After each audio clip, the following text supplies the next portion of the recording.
Lithium polymer batteries like the one in my right hand and lithium ion batteries like the one in my left hand have a nasty little habit of catching on fire sometimes when they get charged or discharged too deeply or abused in some way.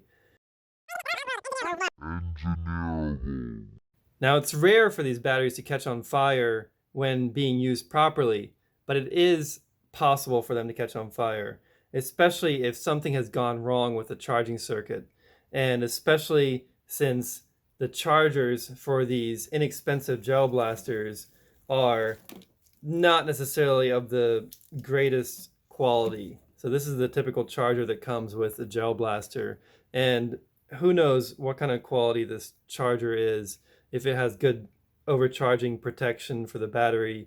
And in fact, they say do not leave it on the charger for more than, I don't know, 12 something hours.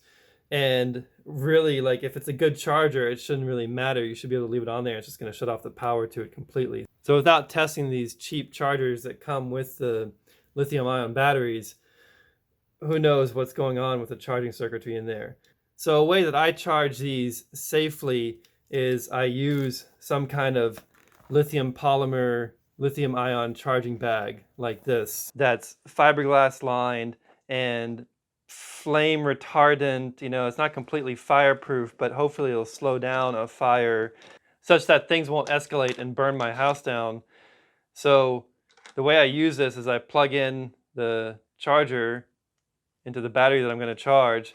I put it in here in this bag, and then I charge it inside of the bag so that it's sealed off like that. Now, it's not a good idea to have too many batteries in here when you're charging, because if it does catch on fire while charging, it could create a chain reaction and catch the other batteries on fire and create a much stronger fire.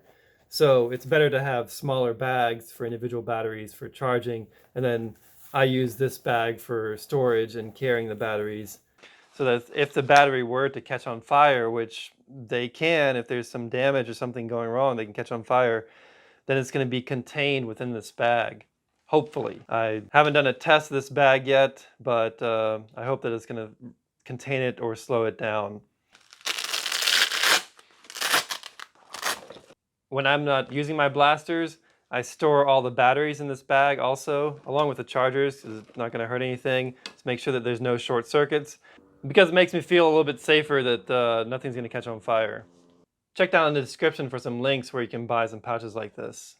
So this is how I charge my blaster batteries, like the Splatrball blaster batteries, and other blasters that have removable batteries that you need to take out in order to charge. Now, what if the blaster does not have a removable battery and the battery is enclosed inside, such that when you charge it, you can't take it out and put it inside of a lithium polymer charging bag? Well, in that case, you need to hope that the blaster is small enough that you can fit it inside of a fire-resistant pouch of some sort. That wasn't easy, because most of these lithium polymer charging bags, they're made to charge 1 or 2 smaller batteries. They're not made to hold a huge battery. This was one of the bigger ones I could find without going to like a case version. And the blaster does not quite fit in here. It just barely fits in here. You can't cram it in there. Then I found this SentrySafe fire-resistant document bag. This thing is pretty thick, and I hope that it will do a good job of containing a potential fire. But this Gel Blaster Surge and the other versions that have come since then, it fits in here perfectly. In fact, you can fit 2 of them in here and charge 2 of them at the same time. You got the USB cable coming out the side there. Zip it up, close this top. So this is the charging solution that I'm using to make myself feel better, that I'm not going to burn the house down while charging the Gel Blaster Surge, and I don't have to worry about it. There's no guarantees that this is going to be able to contain a lithium polymer battery fire, especially since this is designed to protect documents, and it's not designed expressly to contain lithium polymer battery fires. So if you choose to do something like this, you're doing it totally at your own risk and assume your own responsibility.